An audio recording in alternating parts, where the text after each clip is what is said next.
नमस्कार. प्रेमिलास रेसिपीमध्ये तुमचं सर्वांचं खूप खूप खूप स्वागत.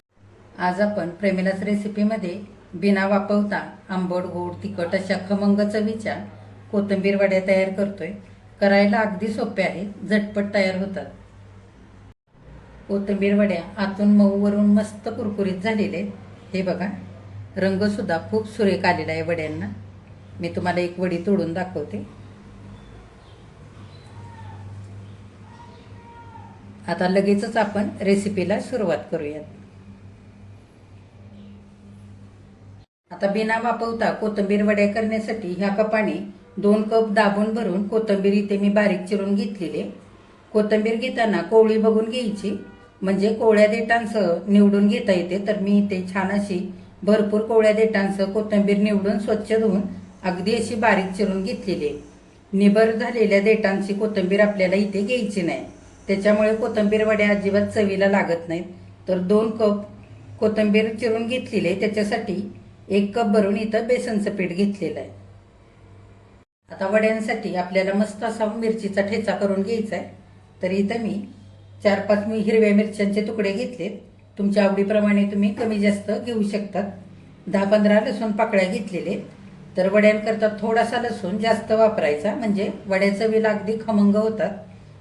जर तुम्ही देवाच्या नैवेद्याकरता ह्या वड्या बनवत असाल किंवा उपवास सोडण्याकरता बनवत असाल तर लसूण न वापरता ह्या जागी थोडंसं आलं वापरू शकता. इथे अर्धा चमचा ओवा घेतलाय आणि अर्धा चमचा जिरं घेतलेलं आहे. तर आता हे आपण मिक्सरच्या भांड्यामध्ये घालून दरदरीत असं वाटून घेऊया. बिना पाणी घालताच आपल्याला मिरचीचा ठेचा छान असा वाटून घ्यायचा आहे. तुम्ही पाट्यावरती वाटू शकता किंवा खलबत्त्यामध्ये सुद्धा बारीक करून घेतला तरी चालेल. बिना पाणी घालता उबडधोबड मिरचीचा ठेचा मिक्सरवरती करून घेतलेला आहे. आता बेसनचं पीठ पाणी घालून आपल्याला सैलसर पातळ असं करून घ्यायचंय. तर एका भांड्यामध्ये कप भरून पीठ घेतलंय बेसन पीठ, ते घालूया. आता वड्या चांगल्या कुरकुरीत होण्यासाठी बेसन पिठामध्ये 2 चमचे भरून तांदळाचं पीठ घालूया. अर्धा चमचा बेडगी मिरची पावडर, पाव चमचा हळद, छान रंग येतो हळदीने, आणि अर्धा चमचा जिरे पावडर, धने पावडर. आता आपल्याला थोडं थोडं पाणी घालून बेसन पीठ पातळ सैलसर असं करून घ्यायचंय. तर ज्या कपाने बेसन पीठ घेतलंय त्याच कपाने मी 1 कप भरून इथं पाणी घेतलंय. थोडं थोडं घालून विस्करने चांगलं गुठळ्या मोडून एकजीव करून घ्यायचं. लागेल तसं पाणी घालायचं. आता आणखी पाणी घालूया. आता कपभर पाणी घालून बेसन पिठातल्या सगळ्या चांगल्या गुठळ्या मोडून घेतलेल्या आहेत. आपल्याला आणखी पाणी घालायचंय आणि छान असं पातळ सैलसर पीठ करून घ्यायचंय. आता बेसनचं पीठ छान पाणी घालून असं पातळ सरसरीत करून घेतलेलं आहे. हे बेसनचं पीठ पातळ करण्यासाठी ज्या कपाने बेसनचं पीठ मोजून घेतलं होतं त्याच कपाने 2 कप इतकं पाणी वापरलेलं आहे. जेवढं आपण बेसनचं पीठ घेणार त्याच्या दुप्पट पाणी वापरायचं. आता वड्याचं पीठ तयार करण्यासाठी इथं मी गॅसवर कढई ठेवली. कढईमध्ये 1 पळी भरून तेल घातलेलं आहे. तेल चांगलं गरम होऊ द्यायचं. आता तेल चांगलं गरम झालंय. पाव चमचा जिरं घालूया. थोडासा हिंग घालूया. हिंग जरूर घालायचा. हिंगामुळे मस्त असा सुगंध पण येतो वड्यांना आणि वड्या चवीला पण छान लागतात. आता 2 चमचे पांढरे तीळ घालूया. तीळ हलकेसे तडतडले की मिरचीचा ठेचा घालूया. मिरचीचा ठेचा चांगला परतवून घ्यायचा तेलावर. मिनिटभर मिरचीचा ठेचा सुद्धा चांगला परतवून घेतलाय. आता इथं मी 3 चमचे ओबडधोबड केलेलं शेंगदाण्याचं कूट घेतलंय. कुटामुळे वड्या मस्त कुरकुरीत होतात आणि चवीलाही मस्त लागतात.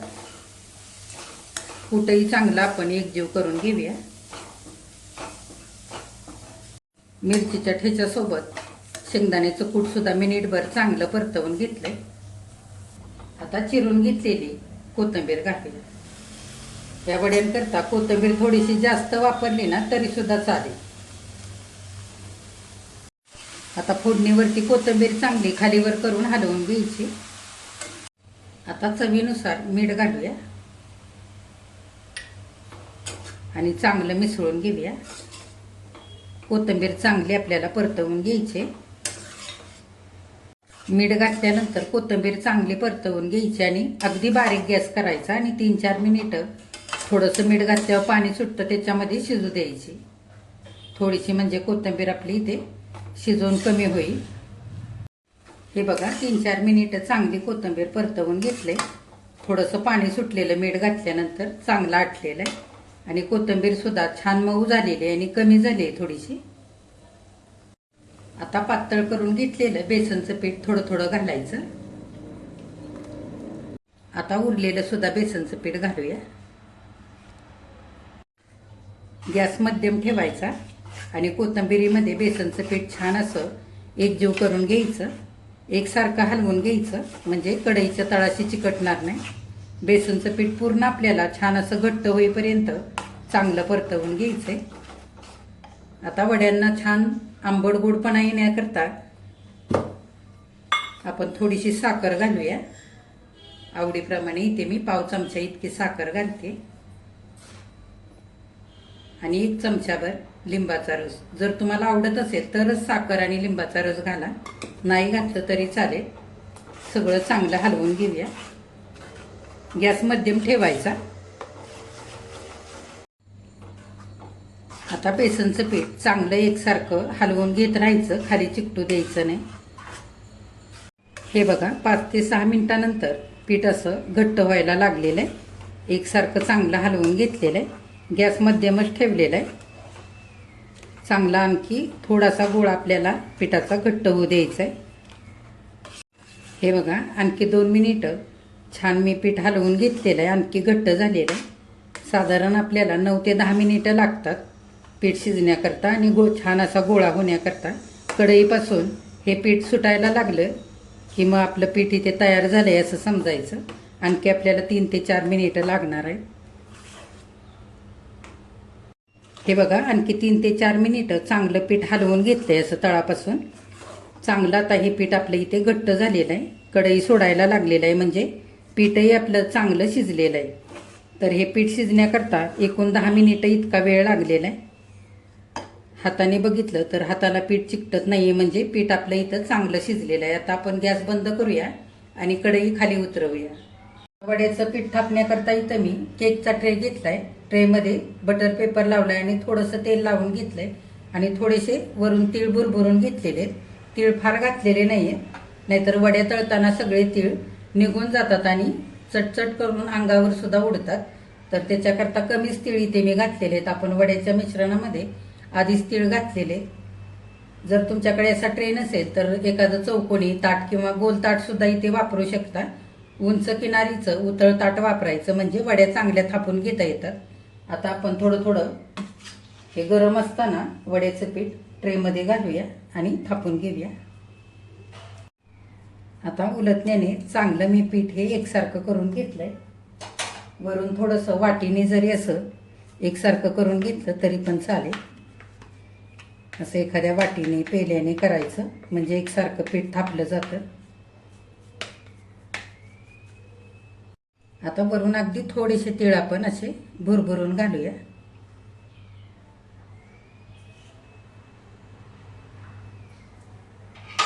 आणि वाटीने पुन्हा एकदा असं दाबून छान असं एकसारखं करून घेऊया.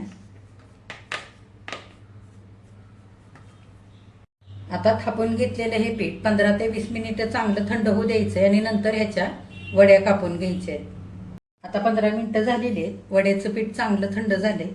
आपण काढून घेऊया. आता आपण चौकोनी आकारामध्ये वड्या कापून घेऊया.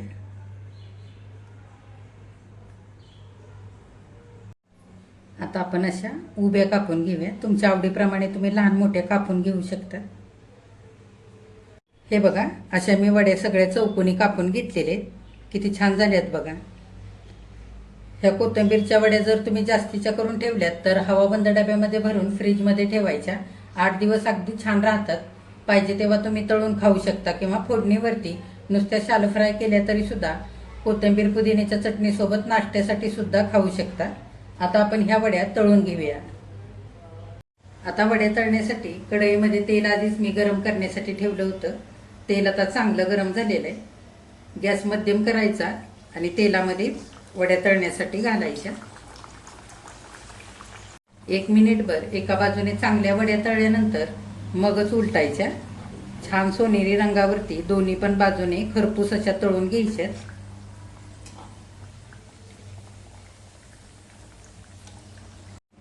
हे बघा 3-4 मिनिटं छान सोनेरी रंगावरती अगदी खरपूस अशा वड्या तळून घेतलेले.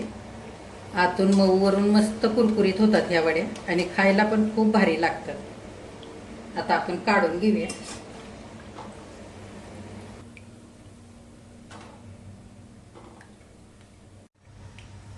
आणखी वड्या घालूया.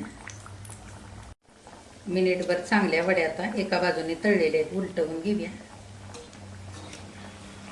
3-4 मिनिटानंतर छान अशा वड्या आपल्या इथे खरपूस तळून झालेले आहेत, काढून घेऊया. आता ह्या पद्धतीने सगळ्या वड्या आपण तळून घेऊया. हे बघा सगळ्या कोथिंबीर वड्या इथे तळून झालेले आहेत. आता आपण डिशमध्ये काढूया.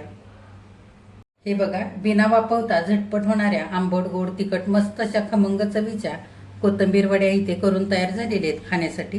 किती छान झाल्यात बघा.